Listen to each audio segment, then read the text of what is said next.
Hey, Mr. Manly here with lesson number 169 in How to Be Manly. My nephew came to town recently. He's a dancer, and he's in town for the Nutcracker. He asked me to attend the ballet. I've never been much for dancing or any of that fancy stuff, but it's the holidays, and I said I'd attend. Well, I sat through the fairies and sugar plums for hours. After the performance, he asked what I thought. I knew I had to respond in a manly manner. If you ever find yourself in a similar situation, follow along in your manly manual, page number 169, and repeat after me. Number 1, I've always avoided nutcrackers in my life. Now I know why. Number 2, nutcracker seems appropriate. While you're pitching your tent, you can crack some nuts. Number 3, I love your spandies. Do they give you a rise? Shortly after, as your nephew rises, knocks you over, and proves to you what a true nutcracker he really is, you know you won't be pitching your tent anytime soon. That's when you realize just what kind of man you really are. Until next time, this is Mr. Manly saying be manly, and good day. Breaking the news that's already broken.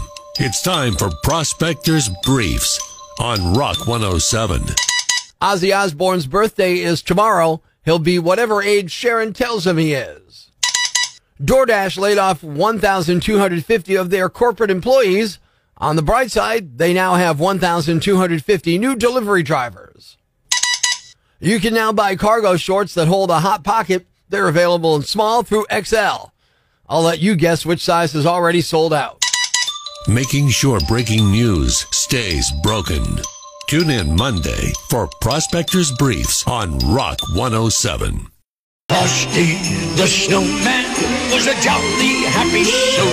And now, another edition of How TV Shows Would Be Different If They Had the Internet.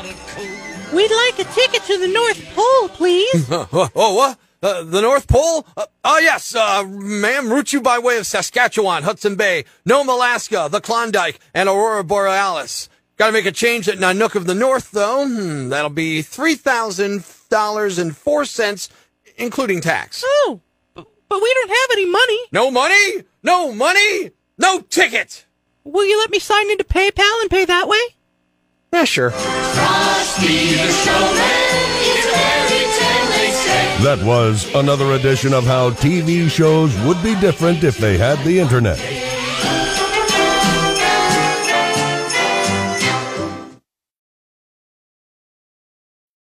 The following rant may cause you to pull your hair out, scream at the radio, punch the dashboard.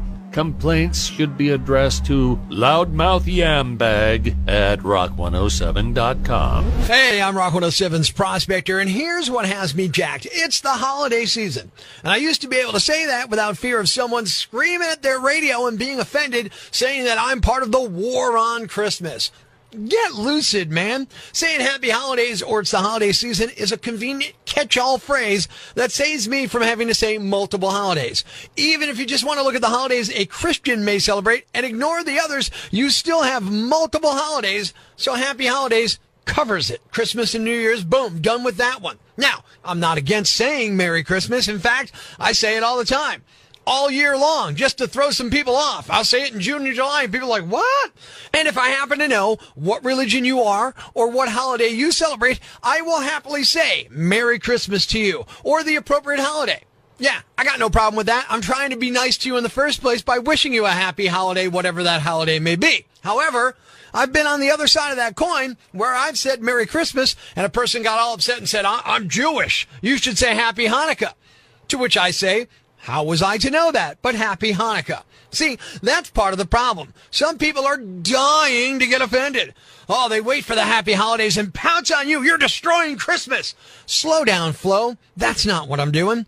I'm simply covering my bases. Don't go acting like we're not allowed to say Merry Christmas or that we're suddenly allowed to say it again. Again, if I know what you celebrate, I'll address you with the proper greeting. But if I don't, I'm not going to run the gauntlet of holidays from Tet to Festivus, from Kwanzaa to Ramadan, from Christmas to whatever until I get it right. Who's got that kind of time? I got things to do. I'm moving. I'll say happy holidays if I don't know what you celebrate. And if you get all offended and act like I cut off your arm, I'll happily rescind the happy holidays and leave you with something that rhymes with truck. I'm Prospector. I'm for the people. Who's with me? I gotta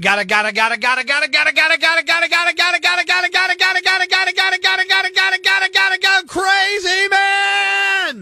Ever see the crazy guy screaming at the wall outside the Times building? Where does this rage come from, my son? Tweet us with hashtag I found Prospector and we'll come and get him. Prospector, mornings on Rock 107.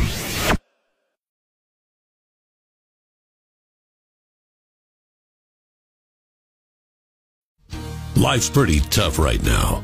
There's plenty of bad news, but it's not all bad. It's time for the brighter side of Prospector on Rock 107. A guy in Kansas says his 6-year-old pit bull saved his life Sunday. He was asleep watching football, woke up to her nudging his head, and realized his house was on fire. The home is a total loss, but he and the dog made it out and are healthy.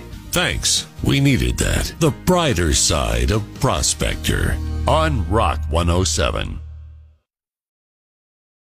You got to keep up with technology. I'm Rock 107's Prospector. Even Santa is doing it. I know he's magical and could surveil all the kids and all that kind of stuff, but Santa has a texting service that sends messages to kids for the holidays. You can sign up for it, you know? And as you get closer to the holiday, closer to Christmas, it gets more frequent. You get more texts from Santa. But sometimes you get texts you don't want to get from Santa. Here are some of the texts you don't want to receive from Santa. You up? Unsolicited Yule log pics. Yeah, you don't want to get that text from Santa. Send nudes. That's definitely a text that you don't want to get from Santa. Ho, ho, ho's. You in? You don't want that coming to your inbox for the kids? Want to Netflix and really chill at my pool? These are texts you definitely don't want to get from jolly old St. Nick. Want to work my reindeer? Using the back door. Oh, Santa, come on. Would you like to taste my candy cane? See, again, texts that you don't want to get from Santa Claus. You want to play some reindeer games? And the number one text you definitely don't want to get from Santa Claus. I hear it's real tight sliding down your chimney. What's a yambag? A fool, an idiot, a blockhead, a dunce, or an ignoramus. You know, a dullard, simpleton, or a clot, nitwit, dipstick, pea-brain, mouth breather, or cretin. It's now time to announce the winner of Prospector's Yambag of the Week, as decided by you at rock107.com. Here are the nominees. Nominee number 1. 2 hot dog vendors had 100% beef over the weekend, and I'm not talking about what was in their dogs. A 21-year-old hot dog vendor named Yanni Gaines allegedly stabbed another hot dog vendor in a turf war.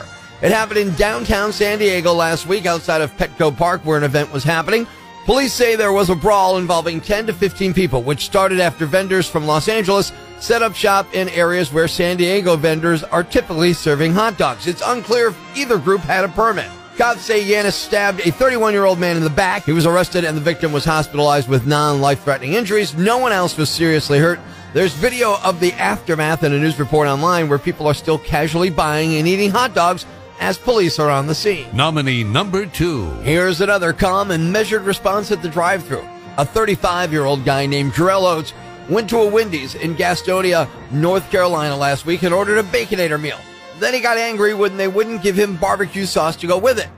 A drive-thru worker told him sauce was extra, like 30 cents more, but he refused to pay and just sat there for 20 minutes while people in line behind him waited. The whole thing went from annoying to scary, though, when he started threatening the employees and pulled a gun. They shut the drive-thru window on him and called 911. The manager said Jarrell challenged them to come outside and said he wanted to shoot them and was looping around the parking lot in his car. Cops showed up and arrested him. Turned out the gun he was waving around was stolen. He's facing charges for communicating a threat and possessing a stolen handgun. Nominee number 3. If all the family time over Thanksgiving made you feel like you were losing it, hopefully you didn't actually snap like this guy. Police in Oklahoma arrested a man named John Armstrong on Saturday after a family game of Monopoly turned violent. The family was drinking alcohol and playing Monopoly when John started fighting with his stepfather. They knocked over the game board, turned over furniture, and then took the fight outside. At some point, John was cut on the head and responded by pulling out a gun and chasing his stepfather and stepsister down the street. He did fire a shot, but thankfully he aimed at the ground and no one was hurt. John was arrested for assault with a deadly weapon and sent to Tulsa County Jail. It's unclear specifically in the game what caused the fight or how many hours they were into the game. Nominee number 4. There are criminal masterminds, and then there are these guys. Police in Oregon have been looking for 2 guys who crashed their van into a convenience store early Tuesday morning. They wanted to steal an ATM and they backed the van into the building to get access to it. They loaded the ATM into their van, pulled over into another parking lot where they apparently tried to blow up the ATM to get the loot. Security cameras caught the van with a raging fire in the back. So yeah, they were trying to blow it up inside the back of the van. It's unclear what happened after that, but since police are still looking for them, they must have gotten away. Cops didn't say if they think the guys still had the van and or the ATM. And the winner is the guy who pulled a gun out of Wendy's because he didn't get free barbecue sauce in the drive-thru with his Baconator order.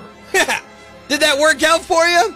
No, it didn't. And you're the Yambag of the Week. Stay tuned for a whole new slate of nominees for Prospector's Yambag of the Day, weekday mornings, right here on Rock 107.